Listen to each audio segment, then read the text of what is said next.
दोस्तों, अगर आपको ये कहानी पसंद आई तो इसे लाइक करें, शेयर करें और कमेंट करके बताएं कि कहानी में आपको सबसे अच्छा क्या लगा। भावना को उसकी बहू काजल बिल्कुल भी पसंद नहीं थी, क्योंकि वो गूंगी थी, जिसके चलते वो उसे देखना तक पसंद नहीं करती थी। लेकिन अपनी बहू काजल के प्रति अपनी नापसंद को वो अपने बेटे के सामने जाहिर नहीं करती थी, क्योंकि उसके बेटे राजेश को अपनी पत्नी के गूंगेपन से कोई परेशानी नहीं थी। वो अपनी लाइफ में बहुत खुश था। ऐसे ही दिन बीतते हैं। तभी एक दिन भावना चुपचाप घर के हॉल में बैठी होती है। तभी वहाँ उसकी बहू काजल आकर कहती है, देख बहू, ये तू ऊआ करके अपनी पति से ही बात किया कर। मुझे तेरे गूंगेपन की भाषा समझ नहीं आती। जब तक तू ये ऊआ करेगी तब तक तो वो बात खत्म हो जाएगी। बहू, तुम मुझसे रिश्ता जोड़ने की कोशिश मत कर। तू मुझे बिल्कुल भी पसंद नहीं है। तुझे तो बस मैं अपने बेटे के कारण झेल रही हूँ, क्योंकि मैं उसे दुखी नहीं करना चाहती और ना ही उससे दूर रहना चाहती हूँ।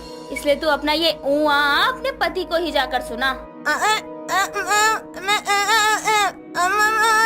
सबसे बड़ी कमी को ही छोड़ने की बात कर रही है। अरे जब बोल ही नहीं पाएगी तो और काम क्या करेगी? देख, मुझे ये ऊआ करके बहस मत कर। बाकी तुझे जो करना है वो कर। अपनी सास के कहने पर काजल दुखी मन से वहाँ से चली जाती है और अपने घर के कामों में लग जाती है। अपनी लाख कोशिश के बाद भी काजल अपने गूंगेपन के चलते भावना का मन नहीं जीत पाती। ऐसे ही कुछ समय और निकल जाता है। तभी एक दिन राजेश ऑफिस से घर आकर सोफे पर बैठा होता है। तभी काजल पानी का ग्लास लेकर उसके पास आकर कहती है, हाँ बोलो, क्या बात है?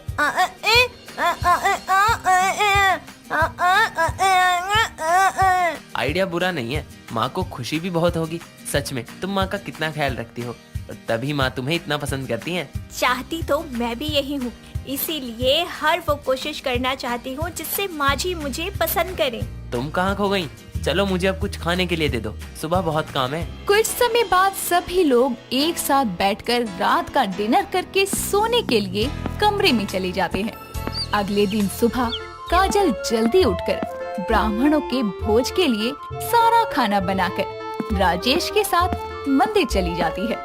कुछ समय बाद काजल और राजेश मंदिर से आकर ब्राह्मणों को भोज करवा ही रहे थे कि तभी वहाँ भावना अपने कमरे से नीचे आकर कहती है, बेटा, ये सब क्या हो रहा है हमारे घर में? आज ब्राह्मण का भोज क्यों हो रहा है? माँ, सबसे पहले आपको जन्मदिन की हार्दिक बधाई हो।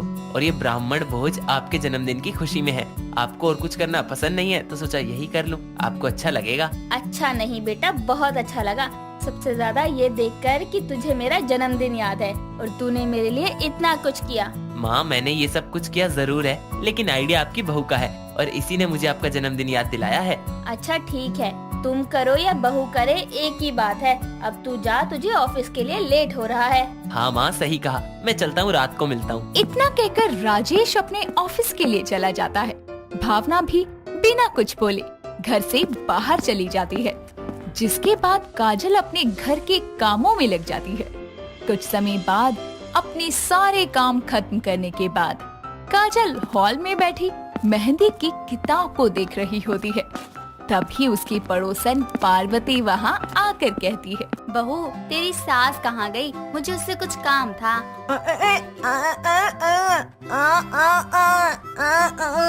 बहू, मुझे तेरी सास के साथ पार्लर जाना था, मेहंदी लगवाने। मुझे अपनी भतीजी की शादी में जाना है। तेरी सास को बहुत अच्छी पार्लर वाली के बारे में जानकारी है, इसलिए आई थी। मुझे अभी थोड़ी देर में निकलना है। लगता है आज मुझे मेहंदी लगाए बिना ही जाना पड़ेगा।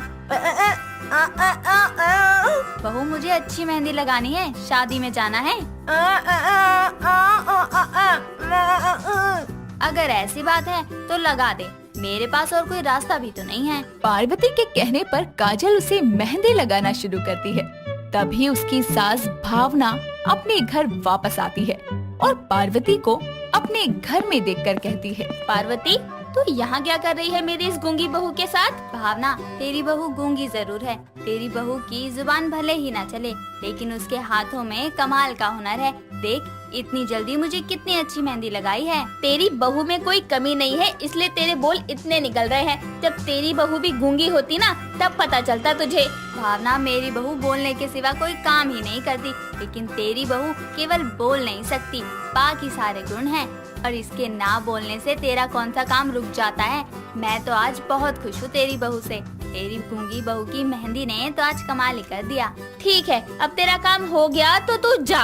काम हो नहीं गया, काम बहुत अच्छे से हो गया। इतना कहकर पार्वती बड़ी खुशी से वहाँ से चली जाती है और काजल की मेहंदी को पूरे मोहल्ले में दिखाती है। जिसके बाद आए दिन कोई न कोई काजल से मेहंदी लगवाने के लिए उसके घर आता ही रहता, जिससे भावना बहुत परेशान थी। ऐसे ही दिन बीतते हैं। एक दिन राजेश ऑफिस से घर आता है और अपने घर में बहुत सारी औरतों को देखकर वो अपनी माँ के पास जाकर कहता है, माँ, ये सब क्या हो रहा है हमारे घर में? इतनी सारी औरतों ने काजल को घेर क्यों रखा है? बेटा, ये सब मेरी गूंगी बहू की मेहंदी का कमाल है। तू मुझसे क्या पूछ रहा है? मैं खुद परेशान हो गई हूँ अपनी गूंगी बहू की मेहंदी से। माँ, मैं कुछ समझा नहीं, अब बोलना क्या चाहती हो? अरे बेटा, एक दिन तेरी पड़ोस की पार्वती आंटी आकर बहू से मेहंदी लगवा कर गई। उन्होंने ही पूरे मोहल्ले में फैला दिया कि मेरी बहू बहुत अच्छी मेहंदी लगाती है। तब से ये लाइन खत्म ही नहीं हो रही। मुझे तो पता ही नहीं था बहू को इतनी अच्छी मेहंदी लगाने आती है। ये तो बहुत अच्छी बात है ना माँ, इसी बहाने काजल का भी दिल लगा रहेगा और उसका शौक भी पूरा हो जाएगा। वो सब तो ठीक है बेटा, लेकिन ये मेरा घर है, कोई धर्मशाला नहीं। दूसरा, तेरी बीवी सबको फ्री में ही मेहंदी लगाती रहती है, ये नहीं कि कुछ पैसे ले ले। कम से कम कुछ कमाई तो होगी। अगर ऐसी बात है माँ, तो क्यों ना हम काजल को कहीं अच्छे पार्लर में जॉब पर लगवा दें, एक मेहंदी आर्टिस्ट के तौर पर। बेटा, तू क्यों भूल रहा है? तेरी बीवी गूंगी है, वो बाहर कैसे बात करने जाएगी पार्लर में? माँ, मेहंदी हाथों से लगानी है, मुंह से नहीं। और रही बात करने की, तो वो मैं कर लूँगा। इसी बहाने घर में 2 तरह से इनकम आ जाएगी। कर, तुझे जो करना है वो कर। राजेश काजल के हुनर को ध्यान में रखते हुए एक अच्छे से पार्लर में बात करके काजल की एक बतौर मेहंदी आर्टिस्ट के तौर पर जॉब लगवाता है, जिससे काजल का मेहंदी का शौक तो पूरा होता ही है, साथ ही घर में पैसे भी आने लगते हैं। ऐसे ही समय बीतता है। समय के साथ काजल की मेहंदी उसके मोहल्ले से लेकर आसपास के मोहल्लों में भी फेमस हो जाती है, जिसके कारण दूर दूर से लोग मेहंदी लगवाने काजल के पास आने लगते हैं। काजल अपनी सारी कमाई लेकर अपनी सास को देती है। धीरे धीरे घर की जरूरतों में भी पूर्ति होने लगती है। ये देखकर भावना को कहीं न कहीं अपने मन में बहुत खुशी होती है। ऐसे ही थोड़े दिनों बाद एक दिन फिर भावना के पड़ोसन पार्वती उसके घर आकर कहती है, क्यों भावना, अब तो तू खुश है ना? अपनी बहू को देख, तेरी गूंगी बहू की मेहंदी आज कितनी दूर दूर तक छाई है। न जाने कहां कहां से लोग उसके पास आते हैं मेहंदी लगवाने। तुम बिल्कुल सही कह रही हो पार्वती। शायद मैंने ही अपनी बहू की कमी के आगे उसके गुणों या उसके हुनर को देखने की कोशिश ही नहीं की, जिसे तुमने देखा। सच में तुमने ये बिल्कुल सही कहा। मेरी गूंगी बहू की मेहंदी तो आज सच में छा गई। सुमन अपने बेटे चिराग और बहू मुस्कान के साथ रहती थी। तीनों एक साथ खुशी खुशी रहा करते थे, लेकिन सुमन की बात बात पर शक करने की आदत से सभी बहुत परेशान रहते थे। ऐसे ही एक दिन सुमन मुस्कान से कहती है, अरे बहू, मैंने कल तुझे कुछ पैसे दिए थे, ला जरा मुझे दे दे। पैसे? कब माँ जी? आपने मुझे कोई पैसे नहीं दिए। अरे याद कर बहू, मैंने दिए थे तुझे पैसे। नहीं माँ जी, मुझे नहीं दिए। मुस्कान वहाँ से जाकर अपने कामों में लग जाती है, लेकिन सुमन खुद से बोलते हुए कहती है, पक्का बहू का कोई चक्कर चल रहा है, तभी तो उसने अपने पैसे आशिक को दे दिए और मेरे बेटे को धोखा दे रही है। लेकिन मैं इसका पर्दाफाश जरूर करूँगी। सुमन अपनी बहू पर शक करने लगती है, जिसके बाद से वो उसके कहीं पर भी आने जाने पर हजारों सवाल पूछने लगती है। ऐसे ही एक दिन मुस्कान मार्केट जाने के लिए निकल रही होती है कि तभी सुमन उसे टोकते हुए कहती है, अरे बहू, इतना सच धज के कहाँ जा रही है? किसी ने मिलने बुलाया है क्या? नहीं माँ जी, मैं तो बस मार्केट जा रही हूँ। हाँ हाँ, मैं सब जानती हूँ कहाँ जा रही है और किससे मिलने जा रही है। पर माँ जी, मैं सच में सिर्फ मार्केट ही जा रही हूँ। हाँ हाँ, ज्यादा झूठ मत बोल और ये बाल मैंने ऐसे ही धूप में सफेद नहीं किए हैं। पता है मुझे कि तू अपने आशिक को पैसे देने जा रही है जो मैंने तुझे दिए थे। छी माँ जी, आप मेरे बारे में ऐसा सोचती हैं? जब मैंने आपसे कहा था कि आपने मुझे कोई पैसे नहीं दिए, फिर मेरे पास पैसे कहाँ से आएंगे? बस बस रहने दे, और हाँ, कहीं बाहर नहीं जाएगी तू। चल चुपचाप अंदर। अपनी सास की इस बात पर मुस्कान रोते हुए अपने कमरे में चली जाती है। शाम को चिराग घर आता है और मुस्कान को ऐसे उदास देखकर उससे कहता है, अरे बेबी, क्या हुआ? आज मेरा चांद मुरझाया हुआ क्यों है? अगर मैंने चिराग जी को बता दिया कि माँ जी उन पैसों को लेकर मुझ पर शक करने लगी है, तो वो मुझसे और ज्यादा नफरत करने लगेगी। अरे मेरी जाने बहार, बताओ भी, कहाँ खो गई हो? नहीं बेबी, कुछ नहीं हुआ। वो क्या है ना कि बहुत टाइम से मैं तुम्हारे साथ कहीं बाहर नहीं गई, तो बस इसीलिए थोड़ा उदास हो गई थी। बस इतनी सी बात? चलो अभी चलते हैं, रेडी हो जाओ जल्दी। अरे नहीं, अभी नहीं। अरे तुम रेडी हो रही हो या मैं करूं ये भी? मुस्कान का मूड ठीक करने के लिए चिराग उसको डिनर पर बाहर ले जाने का प्लान बनाता है। दोनों तैयार होकर निकल रहे होते हैं और जाते जाते चिराग अपनी माँ से कहता है, माँ, मैं मुस्कान के साथ बाहर जा रहा हूँ डिनर पर, थोड़ी देर में आ जाऊंगा। क्यों, ये घर में खाना नहीं बना सकती क्या? कुछ ज्यादा ही शौक हो रहा है महारानी को पैसे उड़ाने का। माँ, ये कैसी बातें कर रही हो आप? उसका मूड ठीक हो इसलिए मैं उसको लेकर जा रहा हूँ, उसने मुझे कुछ नहीं बोला। जा जा बेटा, इस महारानी का शौक पूरा कर ले। दोनों वहाँ से चले जाते हैं।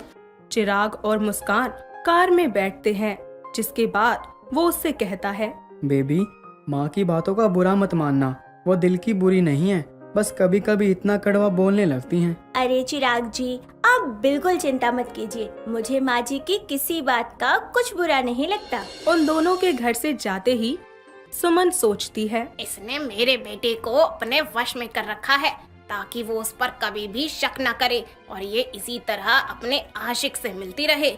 आज भी जरूर मेरे बेटे का सहारा लेकर वहीं गई होगी। आज तो मैं इसको नहीं छोड़ूंगी, रंगे हाथों पकड़ कर ही रहूंगी। सुमन भी टैक्सी में उनका पीछा करते हुए रेस्टोरेंट पहुंच जाती है। चिराग और मुस्कान कैंडल लाइट डिनर करते हैं और सुमन उनको छुप छुप कर देख रही होती है, जिसके बाद वो खुद से बोलती है, पक्का ये आज अपने आशिक से मिलने की कोशिश करेगी। मैं इसका भांडा तभी अपने बेटे के सामने फोड़ूंगी। दोनों अपना खाना एंजॉय कर रहे होते हैं, जिसके बाद मुस्कान अपने पति से कहती है, चिराग जी, मुझे ना कुछ अच्छा सा महसूस नहीं हो रहा, उल्टी जैसा मन हो रहा है मेरा। मैं अभी वॉशरूम से आती हूँ। क्या हुआ मुस्कान? चलो मैं भी चलूं साथ में। आप रुकिए ना, मैं बस अभी आई। मुस्कान वॉशरूम जाने के लिए उठती है, जिसके बाद चिराग वेटर को बुलाकर ऑर्डर देता है कि तभी वो टेबल पर मुस्कान का रुमाल देखकर कहता है, अरे मुस्कान अपना रुमाल यहीं छोड़ गई। लाइए सर, मैं दे देता हूँ मैम को। चिराग मुस्कान की तरफ इशारा करते हुए वेटर से बोलता है, देखो वो जा रही है मैम, आप जल्दी से दे दो उनको। मुस्कान के उठने के साथ ही सुमन भी उसका पीछा करते हुए वहां जा रही होती है कि तभी मुस्कान के पास वेटर भागता हुआ आता है और उसको रुमाल देता है। वो भी वेटर को मुस्कुराकर थैंक यू बोलकर आगे बढ़ने लगती है, लेकिन ये सब कुछ सुमन देख लेती है और कहती है, अच्छा तो ये है इसका आशिक। जब तक वहाँ बैठी थी तब तक तो आया नहीं, और अब उसके उठते ही पीछे पीछे भागता आ गया। इसको तो मैं बताती हूँ अभी चिराग के सामने ले जाकर। मुस्कान वापस आकर चिराग के सामने बैठ जाती है, जिसके बाद वो उससे बोलता है, अब ठीक हो डार्लिंग? मुझे लगता है कि हमें घर ना जाकर डॉक्टर के पास जाना चाहिए। मुस्कान के इतना कहते ही वहाँ सुमन आती है और बोलती है, हाँ हाँ, डॉक्टर भी तो फंसाया होगा तूने, है ना? माँ, तुम यहाँ कैसे? और ये क्या कह रही हो अनाप शनाप मुस्कान के बारे में? बेटा, इस लड़की के लक्षण बिल्कुल भी ठीक नहीं है। घर से पैसे ले जाकर पता नहीं किसको देती है। और हाँ, यहाँ पर भी अभी एक आदमी से मिल रही थी जो बड़े ही प्यार से इसको इसका रुमाल लौटा रहा था। देख बेटा, ये तुझे धोखा दे रही है, लूट रही है तुझे, मैं कह रही हूँ तुझको। रेस्टोरेंट में तमाशा ना हो इसीलिए चिराग उस समय कुछ नहीं बोलता और अपनी माँ और बीवी को लेकर घर आ जाता है। घर आकर मुस्कान अपनी सास की इस बात पर बहुत रो रही होती है, जिसे देखकर चिराग कहता है, मुस्कान चुप हो जाओ तुम। और माँ आप सुनो, जिन पैसों की बात आप कर रही हो ना, वो पैसे आपने मुस्कान को देने के लिए जरूर कहा था, पर वो पैसे मुझे देकर आपने ये बोला था कि मैं उसको दे दूं, लेकिन मैं उसको बताना भूल गया, इसलिए उसको इन पैसों के बारे में कुछ नहीं पता था। और रही बात उस लड़के की, तो उस वेटर को मैंने ही भेजा था मुस्कान को रुमाल देने के लिए। क्या वो पैसे मैंने तुझे दिए थे? अरे बेटा, मेरे तो ध्यान से ही उतर गया। वाह माँ, अरे मुस्कान को नहीं पता था पैसों के बारे में, एक बार आप मुझसे तो पूछ लेती।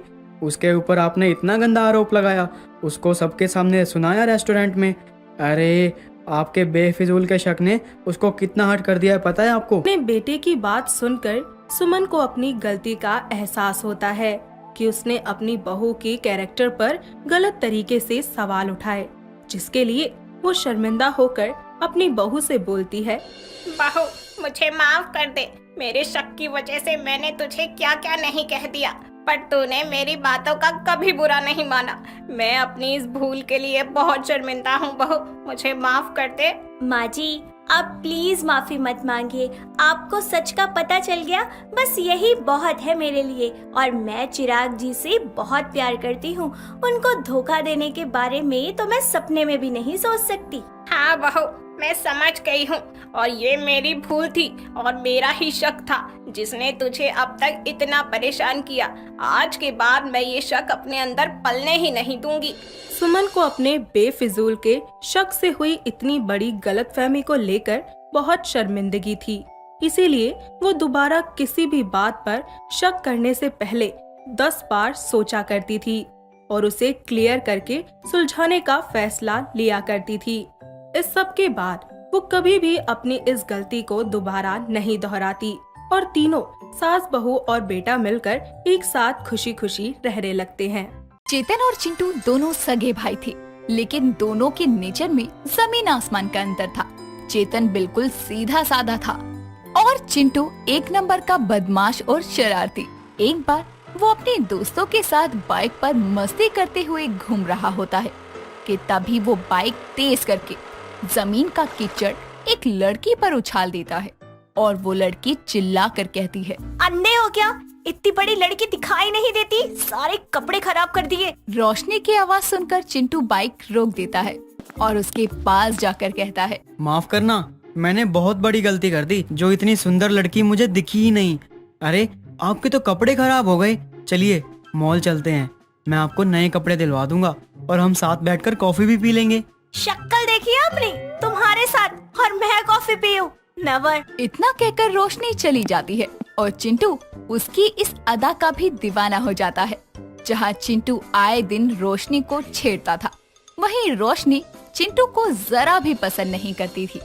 ऐसे ही दिन बीतते जाते हैं और यूं ही एक दिन रोशनी की माँ विमला उसके कमरे में एक लड़के की तस्वीर लेकर आती है और कहती है, बेटी देख, तेरे लिए एक लड़का पसंद किया है, ये ही उसकी तस्वीर। चेतन नाम है, अच्छा कमाता है, शरीफ है, बड़े घर का है। माँ, अगर आपको लड़का पसंद है तो मुझे भी पसंद है, आपकी हाँ मेरी हाँ, भगवान ऐसी बेटी सबको दे। जल्दी तेरी बात चलाती हूँ। जहाँ एक तरफ विमला और रोशनी चेतन को पसंद कर लेते हैं, वहीं चेतन की माँ कमला भी चेतन के कमरे में जाकर कहती है, बेटा मैंने तेरे लिए ये लड़की पसंद की है, रोशनी नाम है इसका, एक बार देख के बता कैसी है। चेतन भी रोशनी की तस्वीर देखकर उसे पसंद कर लेता है और चेतन और कमला रोशनी के घर उसे देख कर आते हैं और रिश्ता पक्का कर देते हैं। चिंटू को ये बात नहीं पता होती कि रोशनी ही उसकी भाभी बनने वाली है,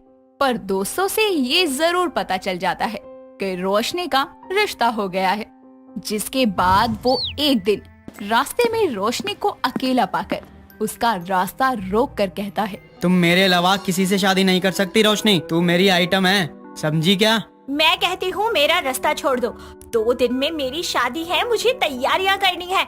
अगर तुमने मेरा रास्ता दोबारा रोका ना तो मैं पुलिस बुला लूंगी और तुम्हारे लिए अच्छा नहीं होगा। अच्छा तेरी शादी है, तो कर लेना, लेकिन एक शर्त पर जाने दूंगा, शादी से पहले तुझे मेरे साथ एक दिन घूमने चलना होगा। चिंटू रोशनी के धमकाने पर भी अपनी बदतमीजी कम नहीं करता और रोशनी को मजबूरन पुलिस को बुलाना पड़ता है, जिसके बाद पुलिस चिंटू को बहुत मारती है और जेल में बंद कर देती है।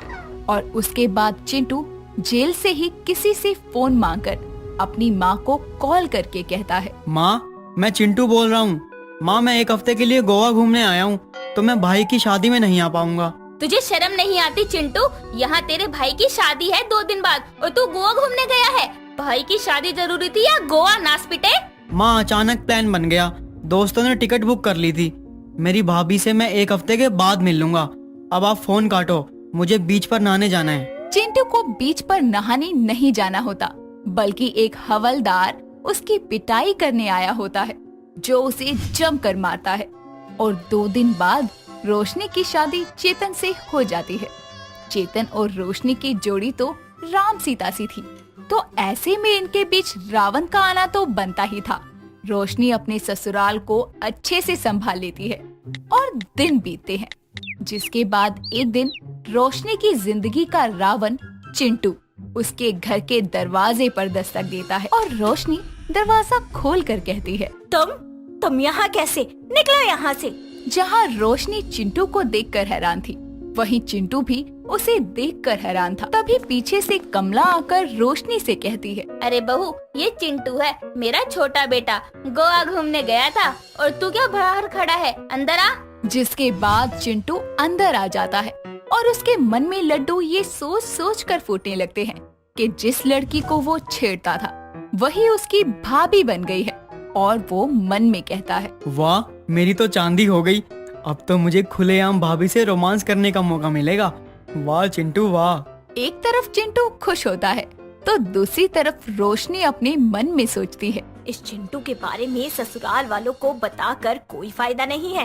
वैसे भी तू नई है, कोई तेरी बात का यकीन नहीं करेगा और शायद ये चिंटू भी मार खाकर सुधर गया होगा। ये सोचकर रोशनी भी बात को टाल देती है। और थोड़े समय बाद चेतन, चिंटू और कमला और रोशनी सब साथ बैठकर खाना खा रहे होते हैं। तभी चिंटू रोशनी पर ताने कसते हुए कहता है, अरे भैया आपने भाभी तो बड़ी कमाल की देखी है, एकदम पटोला।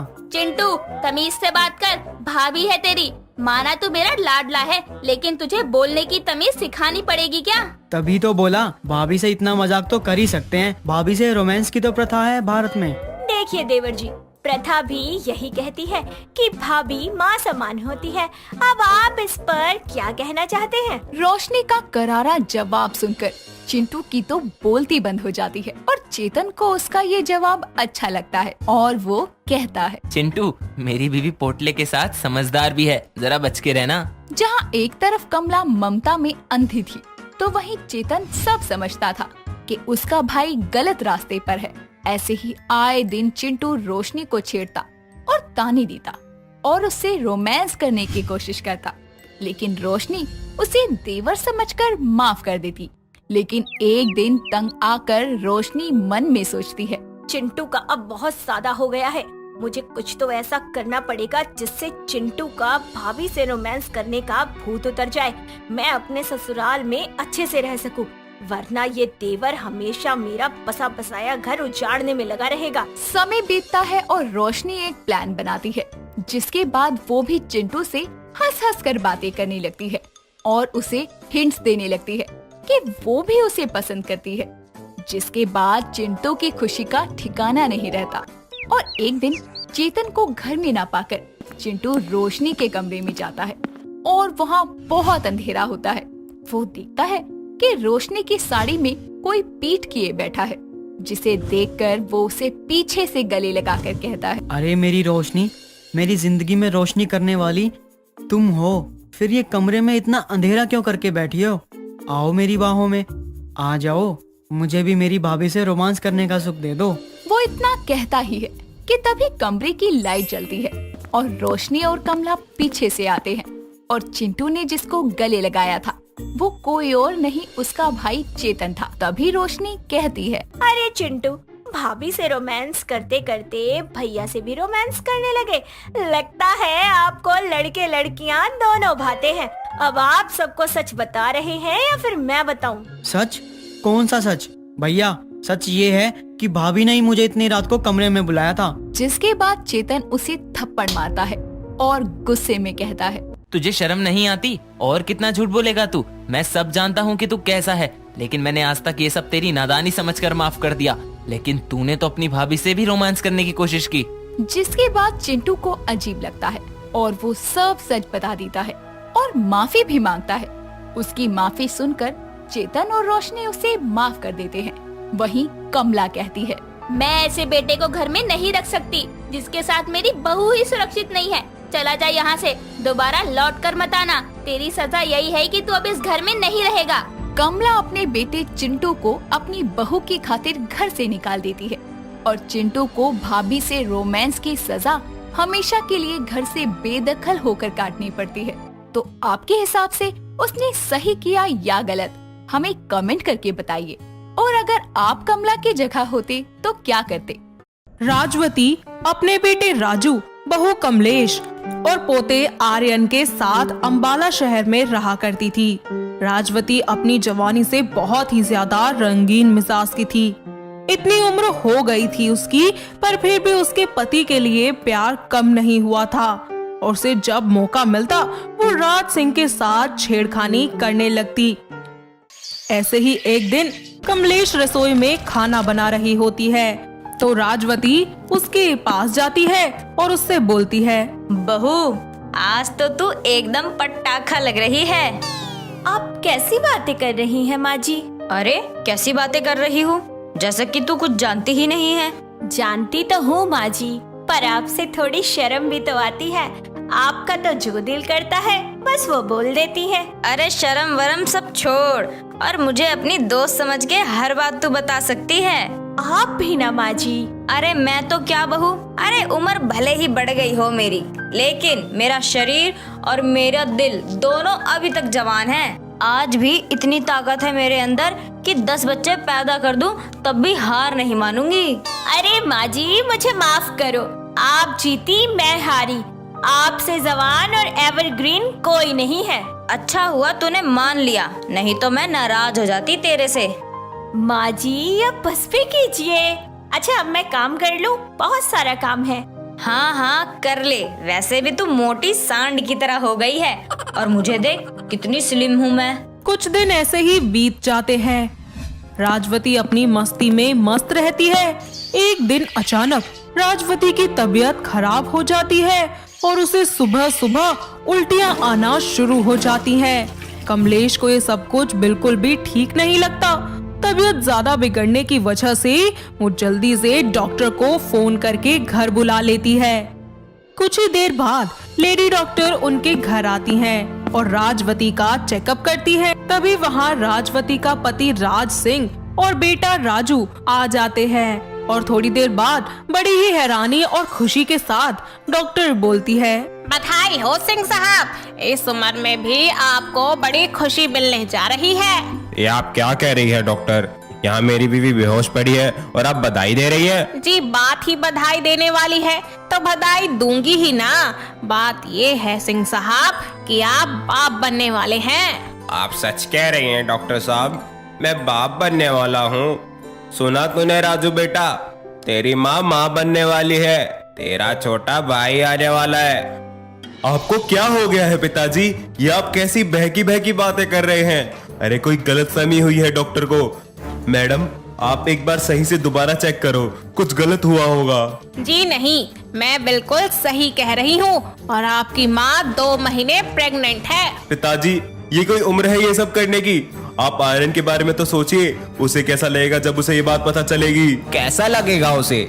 अरे उसे तो सुनकर अच्छा लगेगा ना, वो भी यही सोचेगा कि उसकी बुआ चाचा आने वाले हैं। तो आसपास के लोग उनको क्या कहेंगे आप? अरे क्या इज्जत रह जाएगी हमारी मोहल्ले में, बताना जरा।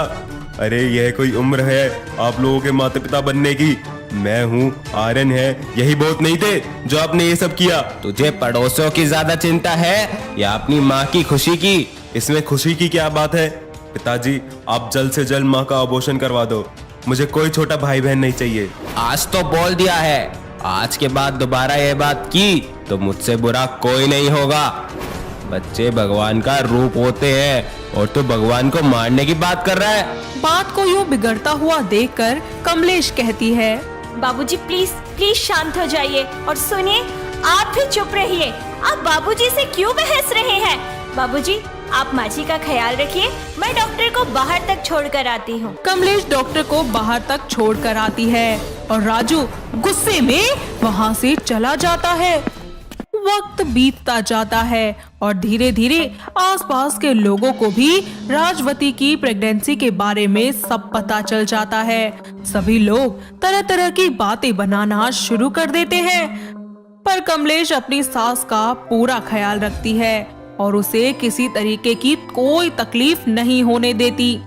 ऐसे ही एक दिन कमलेश की सहेली रजनी उससे मिलने उसके घर आती है और राजवती भी वहीं बैठी होती है।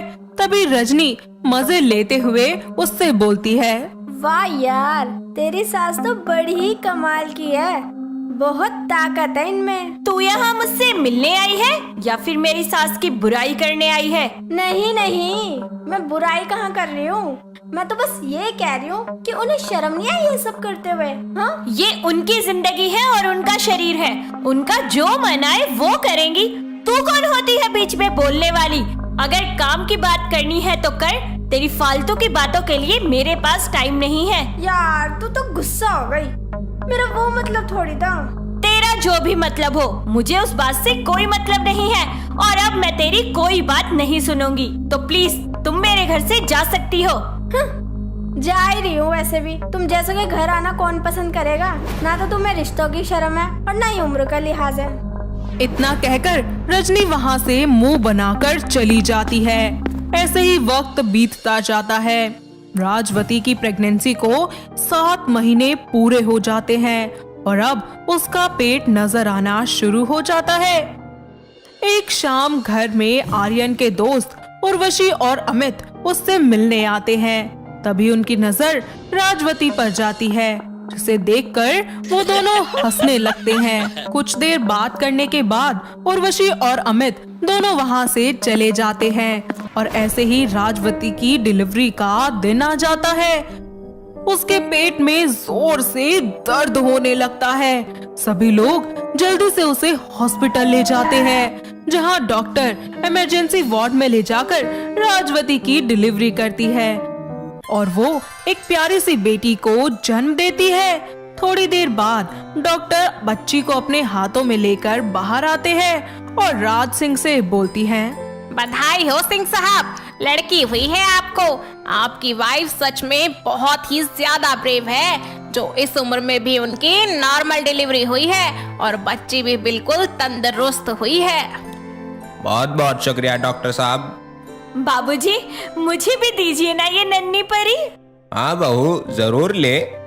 कमलेश बच्ची को लेकर राजू के पास जाती है और उसकी गोद में बच्ची को थमाते हुए बोलती है, सुनिए जी, एक बार इस मासूम का चेहरा तो देखिए, इसकी ये नन्ही सी मुस्कान, ऐसा लगता है ना जाने कितनी नई नई कलियां खिल रही हो। एक बार इसे अपने सीने से तो लगाइए और इसे अपनी बहन नहीं बल्कि अपनी बच्ची समझकर प्यार कीजिए। राजू की आंखों में आंसू आ जाते हैं और वो जैसे ही बच्ची को अपने गले से लगाता है, उसे अपनी गलती का एहसास हो जाता है, जिसके बाद वो राजवती और अपने पिता राज सिंह से माफी मांगता है और सभी लोग वापस घर लौट आते हैं और अपने घर की नन्ही परी का खूब अच्छे से ख्याल रखते हैं और सभी अपनी जिंदगी खुशी खुशी बिताने लगते हैं। मानव और प्रियल की शादी को 2 साल का वक्त बीत चुका था। प्रियल का इन 2 सालों में 2 बार मिसकैरेज हो चुका था। इसकी वजह से अब उसका बेबी कंसीव करना उसकी हेल्थ के लिए खतरनाक था। ये बात जानकर प्रियल उदास रहने लगी थी। बच्चे की चाह में वो मानव की जबरदस्ती दूसरी शादी मीनल नाम की एक भोली भाली लड़की से कर देती है। एक रात खाने के बाद मीनल हॉल में बैठी टीवी देख रही होती है। तभी खाने की टेबल से प्रियल उसे आवाज लगाते हुए बोलती है। अरे मीनल, खाना बनाकर तुम टीवी देखने बैठ गई, यहाँ आकर खाना खा लो। आप दोनों खा लीजिए, मैं बाद में खा लूंगी। अरे ये क्या बात हुई, हम क्या तुम्हारे खाने में नजर लगा देंगे? आओ और हमारे साथ खाना खाओ। तुम्हें जबरदस्ती करने का शौक चढ़ा है क्या? पहले जबरदस्ती अपनी कसम देकर मेरी शादी इससे करवा दी, अभी उससे जबरदस्ती हमारे साथ खाना खाने को कह रही हो क्या गया है तुम्हें? तुम्हें क्या हो गया है मानव? मैंने जो भी किया हमारे लिए किया, ताकि हमारा परिवार पूरा हो सके, बाकी तुम जो समझो। तुम मेरी पत्नी हो, बस इस वजह से चुप हूँ, लेकिन तुम्हारे इस कदम का पछतावा तुम्हें एक दिन जरूर होगा। आप इतना गुस्सा क्यों कर रहे हैं? शांत हो जाइए। खाते समय इतना गुस्सा करना अच्छी बात नहीं है। तुम भोली हो मीनल, जो सब जानते हुए भी मुझसे शादी कर बैठी। जो हो गया है मैं उसे बदल नहीं सकता, लेकिन तुम अपने आप को कभी अकेली मत समझना। इतना कहकर मानव गुस्से में खाना छोड़कर चला जाता है। खाना खाने के बाद जब प्रियल किचन में बर्तन साफ कर रही होती है, तभी मीनल वहाँ आकर बोलती है। आप जाकर सो जाइए, मैं सब कुछ कर देती हूँ। तुम्हें यहाँ बर्तन घिसने के लिए सौतन बनाकर नहीं लाई हूँ मैं। मानव गुस्सा है मुझसे, तो जाकर उन्हें कंधा दो। आप क्या कह रही हैं? मुझे तो समझ ही नहीं आ रहा। तुम सच में इतनी भोली हो क्या? याद नहीं शादी से पहले क्या कहा था मैंने तुमसे, कि मैं तुम्हें एक अच्छी जिंदगी दूंगी और बदले में तुम मेरी सूनी गोद भरोगी, मेरी जिंदगी में बच्चे की कमी को पूरा करोगी। मुझे सब कुछ याद है। वो आज मेरी थोड़ी तबीयत ठीक नहीं है, इसलिए मैंने खाने के लिए मना कर दिया था। मुझे थोड़ा समय दो। ठीक है, तबीयत ठीक नहीं तो जाकर आराम करो, काम नहीं, और मानव के करीब जाने की कोशिश किया करो। इतना कहकर प्रियल वहाँ से चली जाती है। मीनल भी अपने कमरे में जाकर शीशे के सामने खुद को देखते हुए कहती है। इसको क्या पता कि मैं कितनी भोली हूँ। अच्छी जिंदगी जीने के लिए मैं अपना मस्त फिगर खराब थोड़ी ना करूँगी। सौतन भले ही बन गई हूँ, लेकिन माँ तो अभी मैं किसी हालत में नहीं बनूंगी। प्रियल बच्चे की चाह में सौतन बना बैठी, लेकिन मीनल के इरादे कुछ और ही थे। वो दोनों के सामने तो भोली बनकर रहती, ताकि उसके इरादों की खबर किसी को न चल सके। एक दोपहर प्रियल मीनल को 2 मूवी की टिकट्स देते हुए कहती है। ये लो, आज तुम मानव के साथ ये मूवी देखने जाना, ताकि तुम दोनों कुछ समय एक दूसरे के साथ बिता सको। आज? हाँ, क्यों, तुम्हें कोई दिक्कत? ना, मुझे दिक्कत नहीं है, लेकिन मानव जी को हो सकती है। उन्हें मैं झूठ बोलकर किसी तरह थिएटर भेज दूंगी, बाकी तुम वहाँ संभाल लेना। संभाल लेना? वो कोई बच्चा है जो उसे संभाल लो? अच्छा, मैं उनसे बात क्या करूंगी? उन्हें देखते ही मेरी तो बोलती बंद हो जाती है। अपना ये भोलापन छोड़ो, डरोगी तो कैसे आगे बढ़ोगी? जाकर तैयार हो जाओ। मीनल मुंह बनाते हुए अपने कमरे में चली जाती है और कुछ देर में तैयार होकर घर से निकलती है, लेकिन थिएटर जाने की जगह मार्केट में कुछ देर घूमकर घर लौट आती है। ये देखकर मानव बोलता है। कहाँ चली गई थी तुम, और आने में इतनी देर कैसे लग गई? रास्ता भटक गई थी क्या? हाँ जी हाँ, मैं रास्ता भूल गई थी। प्रियल, तुम बिजी थी तो इसको अकेले भेजने की क्या जरूरत थी? वो यहाँ नहीं है, कुछ जानती भी नहीं, कुछ हो जाता उसे तो। इतना कहकर मानव वहाँ से चला जाता है। तभी प्रियल मीनल को घूरते हुए बोलती है। ये कहाँ तुम? मैंने यहाँ मानव को इतना मनाकर वहाँ भेजा, लेकिन तुम वहाँ पहुँची ही नहीं। तुम मेरे साथ धोखा तो नहीं कर रही ना? नहीं, ये आप कैसी बातें कर रही हैं? मैं तो यहाँ से ऑटो लेकर थिएटर जाने के लिए ही निकली थी, पर उस ऑटो वाले को रास्ता ही नहीं पता था। बीच रास्ते में उतार के चला गया। मुझे कुछ समझ नहीं आया, लेट भी हो गया था, तो मैं घर आ गई। सच में यकीन करो। शांत हो जाओ, तुम्हारे वहाँ ना पहुँचने पर अजीब सा लगा तो पूछ लिया। इस तरह मीनल झूठ बोलकर अपने आप को बचा लेती है, और इस तरह से वो हमेशा प्रियल को धोखा दिया करती थी। पर एक बार जब प्रियल अपनी माँ की तबीयत बिगड़ने पर मायके चली जाती है और रात को वहीं रुकती है, तो मीनल आराम से सोफे पर पसर कर टीवी देख रही होती है।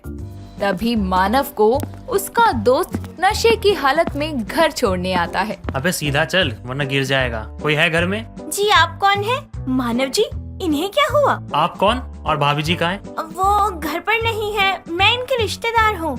ये ऐसे लड़खड़ा क्यों रहे हैं? कुछ नहीं, आज मीटिंग के बाद इसने कुछ ज्यादा ड्रिंक कर ली, जिसके वजह से अपने आप को संभाल नहीं पाया, इसलिए मैं इसे छोड़ने आया हूँ। इसका कमरा कहाँ है? मीनल, मेरी भोली बीवी, तुम इतनी भोली क्यों हो? साला नशे में किसी को भी अपनी बीवी बोल रहा है। सीधा चल बे। उसका दोस्त उसे कमरे तक लेकर जाता है और तभी उसका फोन आता है, जिसके बाद वो चला जाता है। मीनल भी उसके कमरे से जा ही रही होती है कि तभी मानव उसका हाथ पकड़कर उसे करीब खींच लेता है। ये क्या हो रहा है? ये बड़ा अजीब सा लग रहा है। नहीं नहीं, नशे में ये है, मैं नहीं, मुझे इनसे दूर रहना चाहिए। मीनल उससे दूर जाने की कोशिश करती है, लेकिन चाहकर भी नहीं जा पाती। दोनों एक दूसरे के बेहद करीब आ जाते हैं और एक दूसरे में खो जाते हैं। समय बीतता है। एक दिन मीनल काम करते हुए चक्कर खाकर गिर पड़ती है। प्रियल डॉक्टर को बुलाती है तो पता लगता है मीनल प्रेग्नेंट है। ये बात सुनकर जहां मीनल के होश उड़ जाते हैं, तो वहीं प्रियल की खुशी का ठिकाना नहीं रहता। बच्चे की खबर सुनकर मानव के दिल में मीनल के लिए एहसास जाग उठते हैं। दोनों उसकी अच्छे से देखभाल करने लगते हैं। तभी एक दिन मीनल अपने कमरे में गुस्से से कहती है, जो मैं नहीं चाहती थी वही हो गया। अब 9 महीने बाद बच्चा मिल जाएगा इन सबको, और ये मुझे पूछेंगे भी नहीं। फिर मैं कहाँ जाऊंगी? क्या मैं इस घर से चोरी करके भाग जाऊं, कहीं गायब हो जाऊं? नहीं, अनचाहे बच्चे को लेकर आखिर मैं जाऊं तो कितनी दूर जाऊंगी? वो सोच में पड़ जाती है कि कैसे इन हालातों को सुधारे। ऐसे ही 5 महीने का समय बीत जाता है। प्रियल मीनल पर हद से ज्यादा भरोसा करने लगी थी, जिसका फायदा उठाकर मीनल हॉस्पिटल के पेपर्स की आड़ में प्रॉपर्टी के पेपर्स पर साइन करा लेती है और मानव की नजर में प्रियल को गिराने के लिए उसके बनाए खाने में बहुत ज्यादा मिर्ची मिला देती है। जब तीनों खाना खाने बैठते हैं तो मानव जैसे ही सब्जी खाता है तो मिर्च के कारण उसके कानों से धुआं निकलने लगता है। मानव जी, आप ठीक है ना? पानी पी लीजिए। खाने में इतनी मिर्च, ये खाना तुम मीनल को कैसे खिला सकती हो प्रियल? मिर्च? पर मैंने तो खाने में मिर्च डालना कब से बंद कर रखा है। तो क्या मानव जी झूठ बोल रहे हैं? आप मेरे बच्चे को नुकसान पहुंचाना चाहती हैं क्या? ये क्या बकवास कर रही हो तुम? जिस कारण मैंने तुम्हें अपनी सौतन बनाया, उसे मैं भला क्यों नुकसान पहुंचाऊंगी? जलन हो रही है ना तुम्हें कि मैं मीनल के करीब आने लगा हूँ, लेकिन तुम इस जलन में भी ऐसा कैसे कर सकती हो? मैंने ऐसा कुछ भी नहीं किया, ये सब झूठ है। इतना कहकर वो गुस्से में मीनल को थप्पड़ मार देती है, जिससे वो जमीन पर गिर पड़ती है। ये देखकर मानव उसे दूर धकेल देता है। मानव को शांत कर मीनल उसे कमरे में भेज देती है और वापस आकर प्रॉपर्टी के पेपर्स प्रियल के मुंह पर मारकर कहती है, मानव जी तेरी शक्ल भी नहीं देखना चाहते हैं, और इस घर में अब तुम्हारी कोई जरूरत भी नहीं है, और फाइनली इस घर की मालकिन अब मैं हूँ, तो अच्छा होगा कि तू यहाँ से दफा हो जा। बेशरम औरत, सौतन होकर तूने मुझसे धोखा किया, यानी तू कभी भोली थी ही नहीं। तूने साबित कर दिया कि सौतन कभी सगी नहीं हो सकती। अरे जा, मुझे एक अच्छी जिंदगी चाहिए, और उस अच्छी जिंदगी के लिए जब मुझे मानव का प्यार और ये बच्चा परिवार के रूप में मिल रहा है, तो मैं तेरी परवाह क्यों करने लगी? कैसा लगा सौतन का धोखा खाकर? सही कहते थे मानव, सौतन लाने के लिए मैं एक दिन जरूर पछताऊंगी। इतना कहकर वो फूट फूट कर रोने लगती है।